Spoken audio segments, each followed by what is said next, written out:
festive dream before the pain set in. Yes.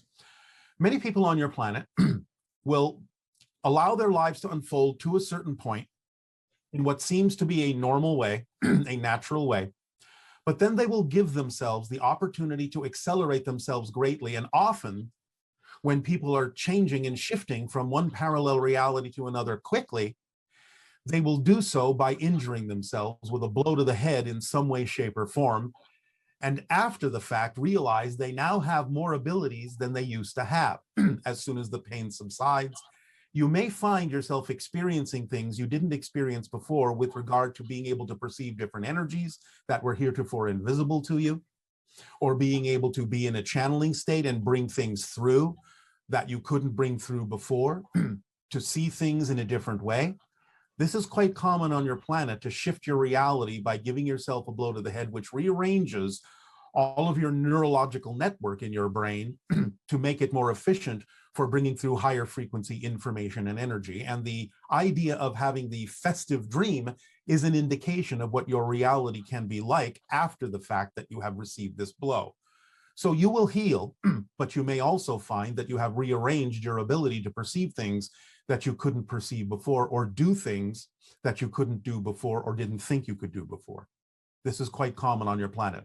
Many people who have blows to the head after the fact, when they heal, will find out that they are now quite telepathic, quite psychic, or quite able to channel different energies through themselves. And the idea of actually fracturing the jaw may be an indication of the direction that this energy will take, in that you may be able to express things more clearly from a higher frequency level and connect to your higher mind more readily and bring through information and share that information with others where you wouldn't necessarily have thought you were capable of doing so before, what you typically think of as an accident, which isn't an accident at all. And why do I get undeniable signs from the universe only to find out that I was misreading the signs? Can I not trust my intuitive understanding of the clues life offers me? What am I missing to help me have a better, more realistic understanding of what's being communicated to me? All right. Well, again, great honesty, self-investigation may be necessary here. Yes, of course, you can trust your intuition, but the real question is, are you actually going off of intuition? Or are you going off of presuppositions and belief systems that are making you think you're going off of your intuition? So you may have to clarify within yourself if there are any unconscious or subconscious wishes going on that create an insistence within you to think that, yes, this must mean this because I really want it to mean this, as opposed to being honest about what it actually signifies to you. So a great deal of self-investigation and introspection may be necessary to be able to tell the difference more clearly as to whether you are actually getting a result from unconscious wishes and insistences, or whether you're actually using your intuition to understand the meaning of certain signs that appear in your life. Okay.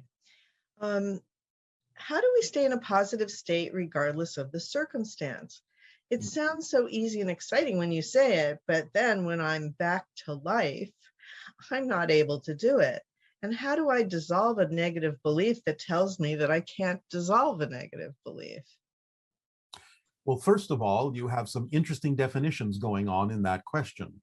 The idea being that when we say something, you understand it, but when you go, quote unquote, back to life, as if life was different than what we're telling you.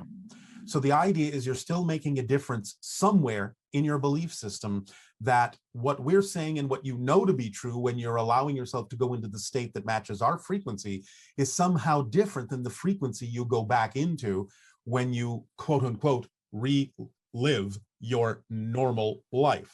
So the idea is to not make so much difference and realize that you can say these things to yourself and trust that they are true for you when you say them, as well as when we say them, allowing the idea that you're holding on to a belief that it is difficult, that there is a difficult difference being made within your belief system between when you are engaging with a being like us and when you are engaging with yourself, as if you don't have the same power to tell yourself that you can, in fact, move forward, and still are holding on to the belief that there is a difference between the two. And you say, don't invalidate what you don't prefer. Yes. Something negative is in your path for a reason, so don't invalidate it. It makes things worse. If Bashar said this, could he please explain it? I think I understand, but I really want to be clear and sure that I understand it. All right. Well, again, remember, every circumstance is fundamentally neutral. It doesn't have built-in meaning. You may have been taught to think that certain things have meaning. This is bad, this is good, this is negative, this is positive, but anything can be used in a negative or a positive way. So the idea is to recognize the neutrality of what's happening and instill within it a positive definition, not saying that the negative thing you may recognize as mechanically negative is positive, but that there is a positive reason why that may be cropping up in your life, that you can use this negative thing that was maybe created out of negative energy in a positive way if you remain in a positive state, because it's only determined what you experience by the state you choose to be in. So even though you may recognize that something was created negatively, even though you can still understand that it may be a negative thing on its own, you can still remain in a positive state, because then that's the energy you're putting into why you are observing it, why you are experiencing it as cropping up in your life. And by remaining in a positive state, you'll be able to extract the reason, the positive reason that could be there for why it's in your life. If nothing else, as we often say, on a very simplistic level, sometimes attracting something you don't prefer can actually help with clarifying what you do prefer by contrast. And that's a positive way to use what you don't prefer, is using it to clearly define what you do prefer instead. That's another way of staying in a positive state and giving the reason why it's there a positive meaning. So ideally, hopefully, that will clarify the issue for you. I've had out-of-body experiences since I was little, but I've never left the perspective of my body. Now that I understand what it is, I still can't shake my fear of it and go off and explore. What is your perspective of out-of-body experiences, and is there anything to fear? There is nothing to fear. Out-of-body experiences will usually remain somewhat close to Earth. It's not the same thing as a near-death experience. It's not the same thing as actually dying when you go deeply into the spirit realm. Out-of-body experiences are still vibrationally connected to the Earth plane. However, that doesn't mean you can't go exploring the Earth plane or the lower astral realm. And that doesn't mean you can't access a lot of information, even though you may not have a full experience of the spirit realm. But there's really nothing to fear. You will have to find out what it is specifically that you are afraid will happen if you do go exploring, to find out what that belief system is that is anchoring you into a very small locale when you're out of body. So unless we are engaging you in a further dialogue, you will have to do the investigation within yourself as to what you believe might actually happen that you're afraid of if you go exploring. And perhaps then when you ask that question, the answer will arrive, and you will understand that it really doesn't make sense, because there's really nothing to be afraid of. First of all, you are in that state non-physical, unless you are afraid that something will happen to your body while you're exploring, like you have to watch over it or something like that, like a guard dog. But again, remember, these things are natural. Exploring beyond the physical is very natural for many people, and you do this all the time when you dream pretty much anyway. So there's really nothing to be afraid of. You are still here, you are still living your life, and there's no way you're really going to leave. There's really no way you're going to die, or that harm would come to you in a lethal way until you yourself have finished whatever agreement you have made to explore physical reality. So again, you have to dig down and find out for yourself. If you did go exploring, ask the question, what am I afraid might happen? And then allow yourself to hear the answer, to receive the answer, and you will see that it really makes no sense. And then perhaps it will be easier for you to let that fear-based belief go and have more fun going out and exploring. Can you expand on this? The very idea of solitude is what has to some degree been happening because of your pandemic, allowing each of you to go within, be with yourself. It can be very important. It doesn't necessarily have to exist for everyone. But the idea of solitude allows you, shall we say, to really focus on yourself, allow your entire environment to nurture you, to cushion you, to allow you to be aware of the things in the quiet, in the silence, that are important for you to pay attention to without the idea of outside distraction, as you say. Now, again, not everyone is distracted by outside sounds, but for most people on your planet, solitude will be very important for you to take stock of who you are, to be quiet within yourself, and to really hear the thoughts clearly that come through your mind, to be able to discern the difference between those that work for you and those that do not. So solitude for most of you can be very important toward learning who you are. Thank you. People with ADHD do not maintain focus on a single thing for a long period of time. They switch their focus rapidly from one thought to another, all based on what's most exciting to them. Does this mean that people with ADHD are better equipped to perceive the shifting of parallel realities, follow their excitement, and choose their preferred reality? Not necessarily. Again, you have to take this on a case-by-case basis, because some of what you are referring to as ADHD can also be happening for negative reasons. It can be an avoidance issue. Switching from one thing to another rapidly doesn't necessarily represent the idea of following the waxing and waning of your excitement in a natural way. So the idea is you will have to look at the reasons why someone might switch, even with the experience you call ADHD, and avoid the idea of doing so because you're not willing to look at something that might be important to look at, to stay with something that might be important to stay with. So again, on a case-by-case basis, you will have to determine what is actually happening and whether for some people it is positive or for others it is negative. It can, in a positive way, represent the ability to go with the flow of your excitement, of your passion. It can, based on a positive utilization of the idea of switching around very rapidly, connect you to different parallel reality probabilities and options. But again, one must always be honest within themselves as to whether this is a flowing experience, following your passion path, or whether it is an avoidance experience, not wishing to look at things that you believe you might find painful. Can different personality aspects within an individual's mind hold concurrent beliefs that disagree with each other, essentially? Yes, of course. You find this most often in what you typically have referred to as dissociative identity disorder, or what you used to call multiple personality disorder. Because you know from the research that's been done there that one personality can switch to something completely different as a personality and have a completely different experience, completely different perspective, completely different opinions from the other personalities that may have been present a moment ago. So yes, it is absolutely possible. How can I burn the fear-based beliefs that I'm not aware of? Are there ways to burn through them without having to become aware of each deep-seated issue?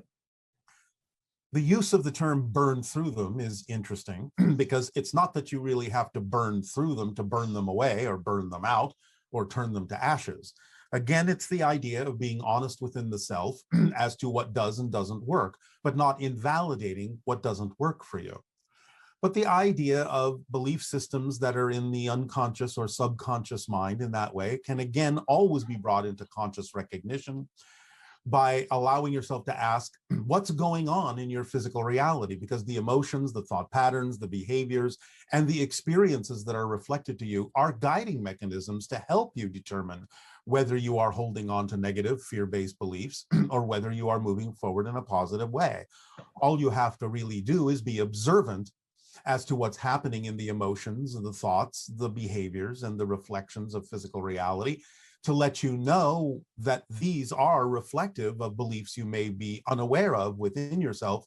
And again, always being able to ask the question, what would I have to believe in order to feel, think, behave the way I do, will always help you get in touch with them. Do you always have to be aware of what the belief is? No, there may be some exceptions. There may be techniques, tools, and certain kinds of permission slips. If you are really willing to know that you are powerful enough to switch, to become a truly different person in the moment, to know that your past is different, to let go of those things automatically and quickly that don't serve you. If you have that ability, then fine. You may not need to know exactly or precisely what the belief system is, but how many of you can actually say that you can do that without having some idea of what kind of belief you're holding on to?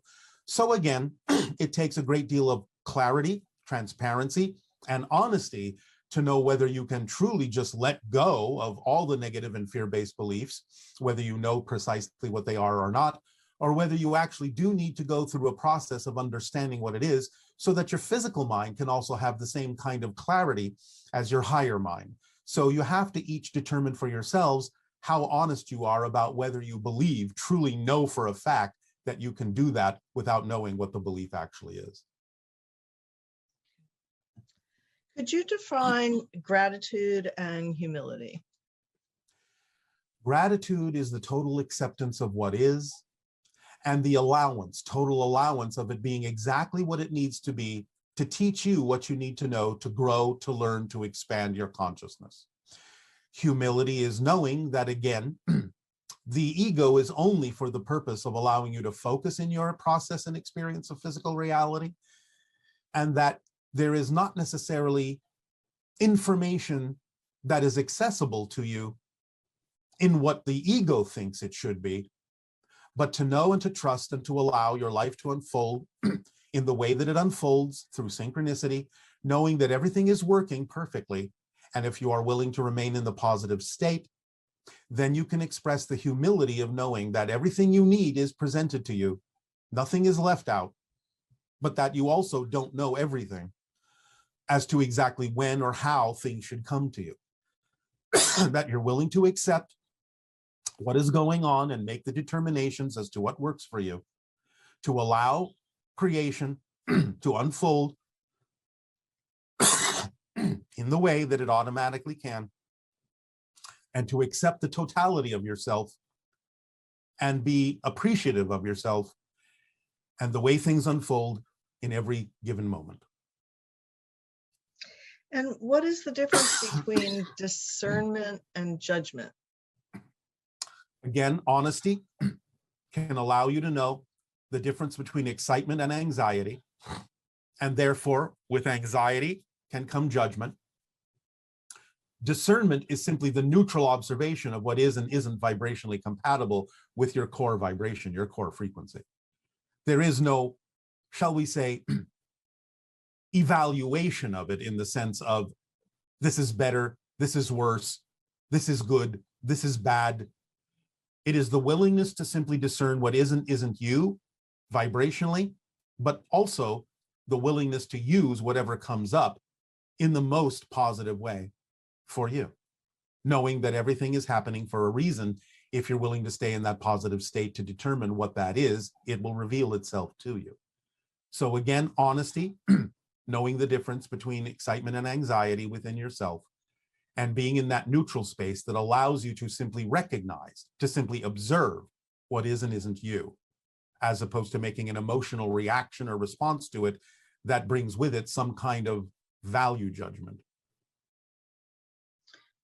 And is there such a thing as positive ego or negative ego energy or manifestation?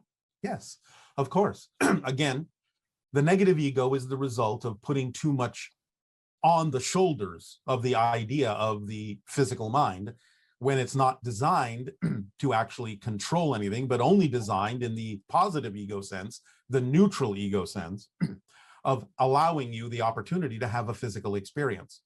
As we have often said, it's sort of like a diving mask when you go under the water.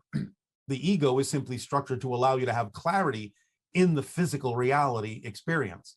The negative ego thinks it needs to control everything because it's been given that task, because people may not understand that everything is automatically working in exactly the way it needs to. Even if things crop up that you don't prefer, it's there for a reason.